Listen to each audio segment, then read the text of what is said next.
Talk English Podcast. English podcast for learning English.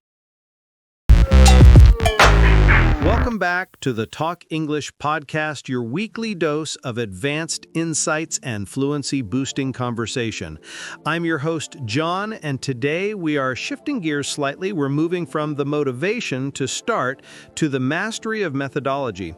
We're talking about how to learn English smarter, not just harder.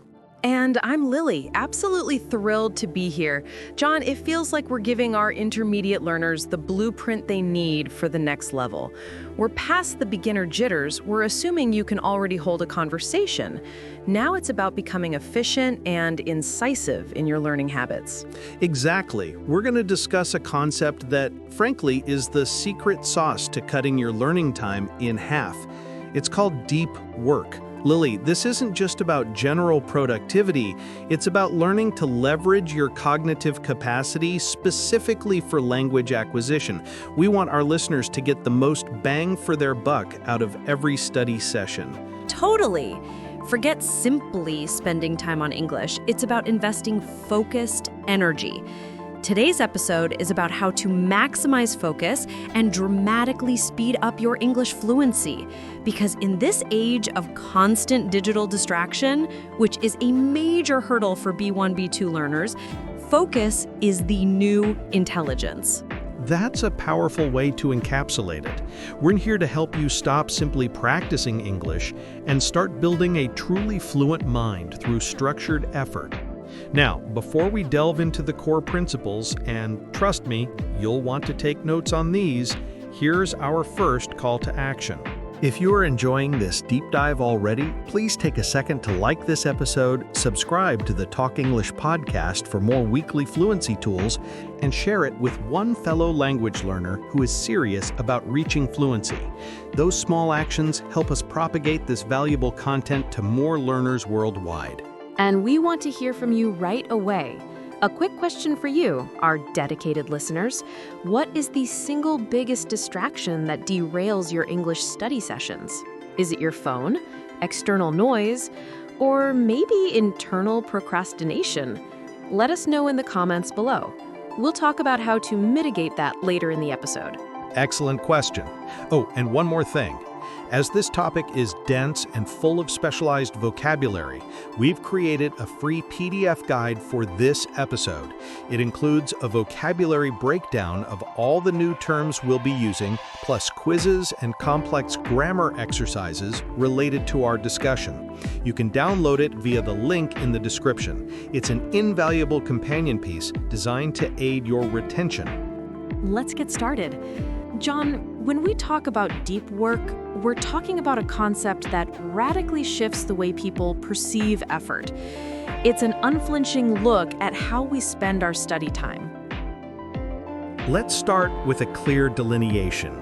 Lily, how would you encapsulate the idea of deep work, especially in the context of language acquisition? In the simplest terms, deep work is the ability to focus without distraction on a cognitively demanding task. It's work that pushes your mental faculties to their limit and, critically, creates new value and improves a skill. In English learning, that means sitting down for an hour to write an essay without checking your phone, or practicing complex grammar structures until they become intuitive. The key phrase here is without distraction.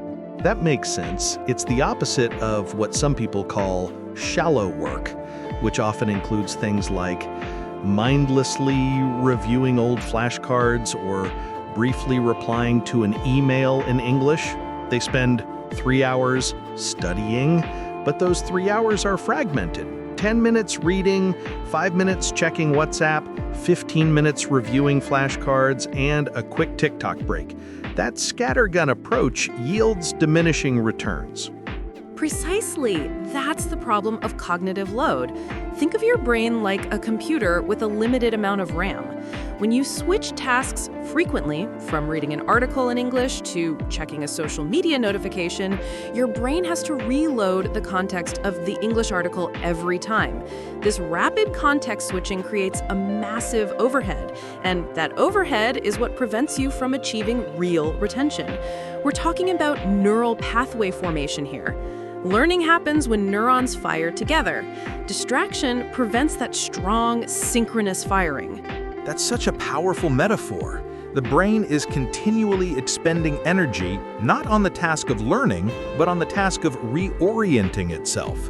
So deep work, in essence, is monotasking. And it's the only way to engage in deliberate practice. It is. It's setting aside a specific, non-negotiable block of time, say 60 to 90 minutes, where your sole objective is a single demanding English task, perhaps listening to a difficult podcast transcript and taking notes on new collocations, or engaging in a complex, planned conversation exchange, focusing on a specific grammar point. You are performing deliberate practice, which is the mechanism by which skill improvement actually occurs. It means confronting the areas you are weak in, not avoiding them. I love that monotasking. And this approach directly combats the feeling of being overwhelmed. When you have a vast amount of material to learn, the only way to make it palatable is through deep, focused sessions. If you allow the work to be continually diluted by small interruptions, a quick glance at the phone, a small anxiety attack, you will never build the kind of mental fortitude necessary for fluency. Absolutely. Deep work isn't just about output. It's about building a mental infrastructure that can handle complexity. It creates a positive feedback loop. The deeper you focus, the faster you learn, and the faster you learn, the more motivated you are to maintain that focus. We are shifting from passive consumption to active creation of knowledge. Speaking of motivation, let's talk about the dreaded intermediate plateau. Every learner hits this wall. You've moved past the basics, you can hold a conversation, but suddenly your progress seems to have reached a state of stagnation. You feel like you're running in place, and the original fire of motivation starts to dim. It is the most common reason people quit. They are putting in the hours, but because their work is shallow, it only maintains their current level. It doesn't challenge them to grow or to integrate new knowledge at a high level. To overcome stagnation, the intermediate learner needs intensity and challenge, not just duration. Oh, deep work becomes the catalyst for breaking through. How can deep work help mitigate this feeling of stalled progress and ensure our intermediate listeners keep making gains? The plateau is often a barrier of complexity. Beginners learn simple rules. Intermediate learners must grapple with nuance, idiomatic language, and complex grammatical structures like perfect tenses, the subjunctive, or modal verbs. This requires intense, challenging effort. Shallow work simply can't process that level of complexity. Deep work forces your brain to grapple with the material until it's internalized and becomes automatized. For example, if I had been more disciplined and applied deep work strategies earlier in my Spanish studies, I would have achieved fluency with complex verb tenses much faster. That's a perfect illustration of a structure that demands deep work to master. It needs complete focus. Now, let's talk strategies for the breakthrough. What is the most immediate, actionable strategy a listener can implement to initiate a deep work session? The easiest way to start is through time blocking and environment engineering. Time blocking means reserving a specific time slot, say 7 p.m. to 8:30 p.m., where everything else is forbidden. It must be treated as a sacred appointment. And environment engineering is about making your space conducive to focus. This means 0 screens except the one directly required for the task. Your phone goes in another room, or at least on airplane mode, and you eliminate any visual clutter that might distract you. That shift in environment is critical.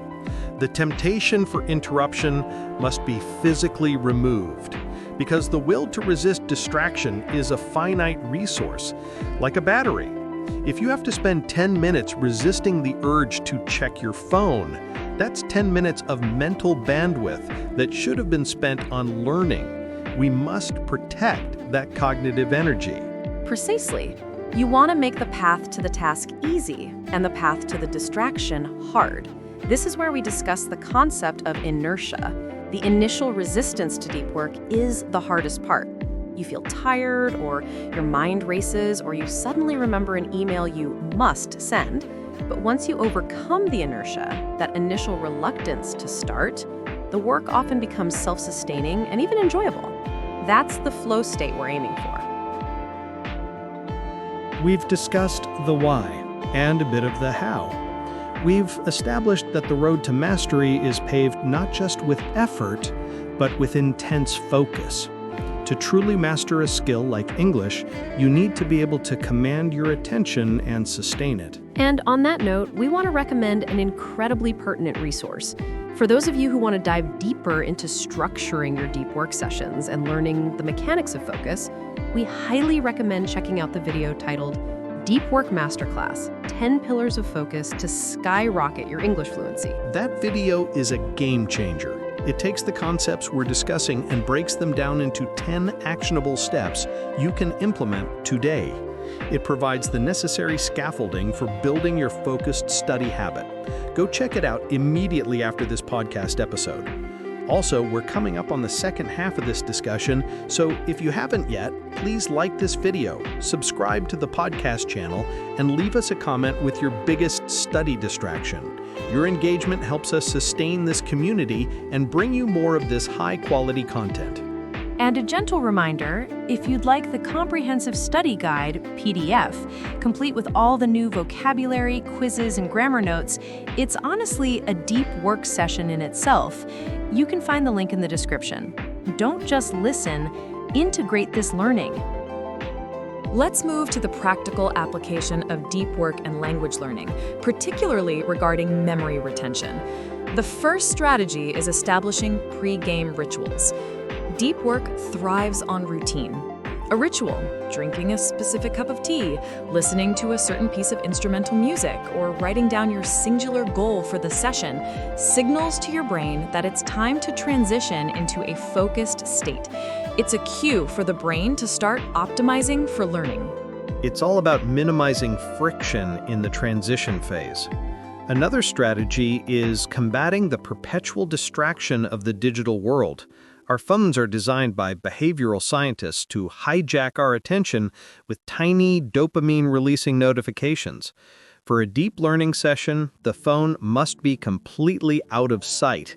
That's non-negotiable if you want to make substantial progress. I agree. The constant, perpetual desire to check for updates is a massive drain on our attention span. You need to enforce strict rules. For instance, the 45-10 rule. 45 minutes of deep work, followed by 10 minutes of complete, non-digital recuperation.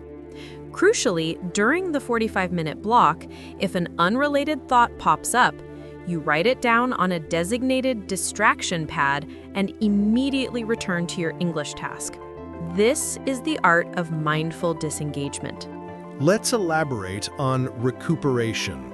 Many people think a break means scrolling social media, but shallow rest simply replaces one form of distraction with another, failing to let the brain process information.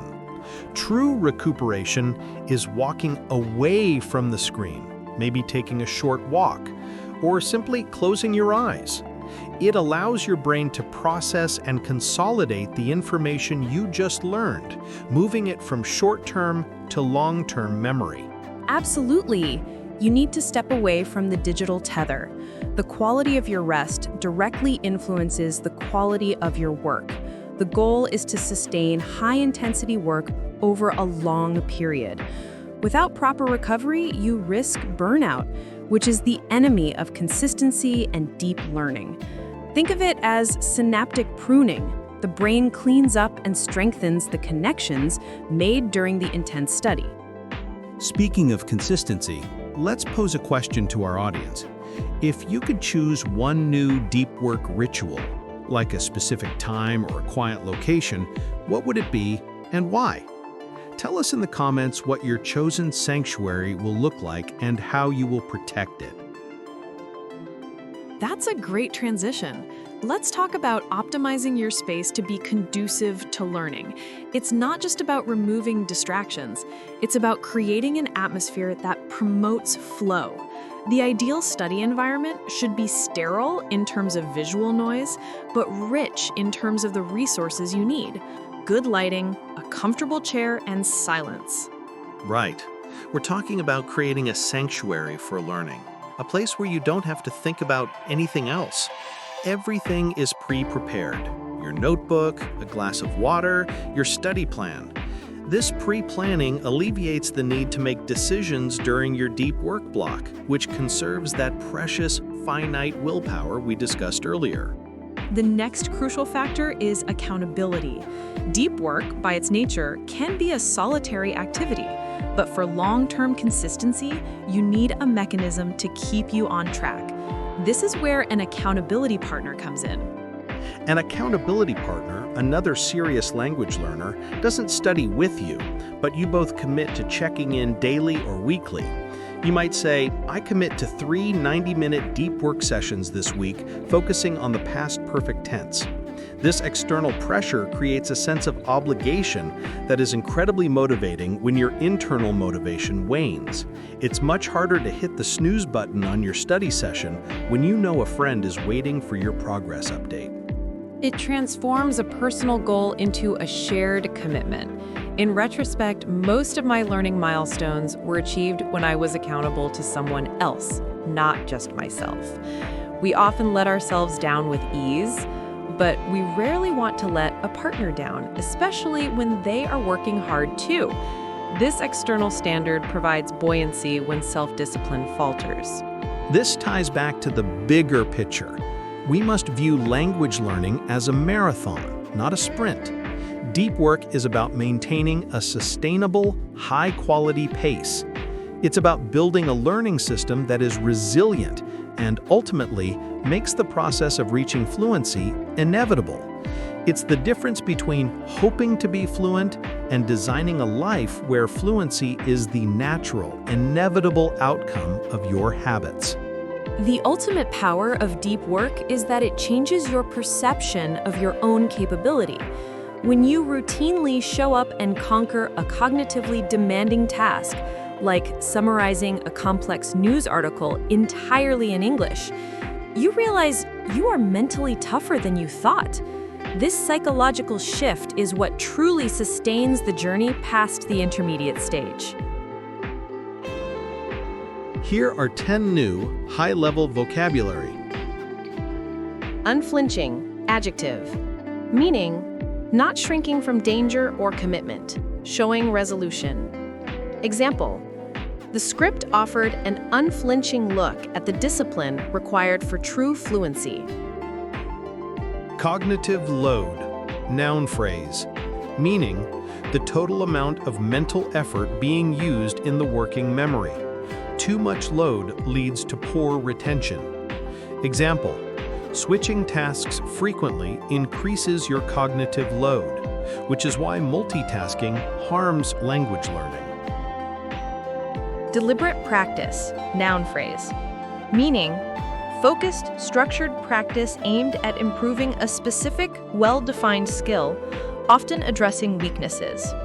Example, memorizing difficult phrasal verbs for an hour is a form of deliberate practice. Nuance, noun, meaning a subtle difference in meaning, expression, or sound. Example, intermediate learners must begin to understand the nuance between synonyms like say and tell. Conducive, adjective, making a certain situation or outcome likely or possible, helpful. Example, a quiet room with no phone is conducive to a high-quality deep work session. Inertia, noun, a tendency to remain unchanged, resistance to movement or change, used here in a psychological sense. Example, Overcoming the initial inertia of starting a study session is often the hardest step. Recuperation. Noun. The action or process of regaining health or strength, used here for mental recovery. Example, a 10-minute walk is better recuperation than checking social media during a study break. Incredible insights, Lily. You've given our listeners the tools to move from trying to doing with high efficiency. To quickly summarize, we've covered the core pillars. Deep work is monotasking to maximize cognitive load and build strong synaptic connections. It's the catalyst for breaking through stagnation and the intermediate plateau. You must establish rituals and enforce deep recuperation, real rest. And finally, utilize environment engineering and accountability to sustain your focus and make progress inevitable. And remember, the hardest part of deep work isn't the work itself. It's controlling the mind, especially when you find yourself overthinking or constantly wrestling with internal doubts. To help you master that mental clarity, we have one final recommended video: 3 ways to stop overthinking and gain control of your thoughts. Focusing on the work starts with controlling your mind. Go watch that one next and solidify your mental fortress. And as John just mentioned, this work requires mental clarity. If you're ready to implement these focus strategies, make sure you download the free PDF guide for this episode, which includes all the new terms like cognitive load and inertia, and a full transcript for deep listening practice. The link is in the description. Finally, before we wrap up, if this conversation has shifted the way you think about learning, please hit the like button one last time, subscribe for more advanced learning strategies, and leave us a comment letting us know which of these deep work strategies you'll implement first. We are rooting for your success. Thank you, Lily, for showing our listeners that true fluency doesn't come from more time, but from more focus. Keep investing in your focus, and your fluency will unfold naturally. It's been a genuine pleasure to discuss this paradigm shift in learning. This is John. And I'm Lily. Keep climbing, keep focusing, and keep pursuing mastery. See you next time on the Talk English podcast.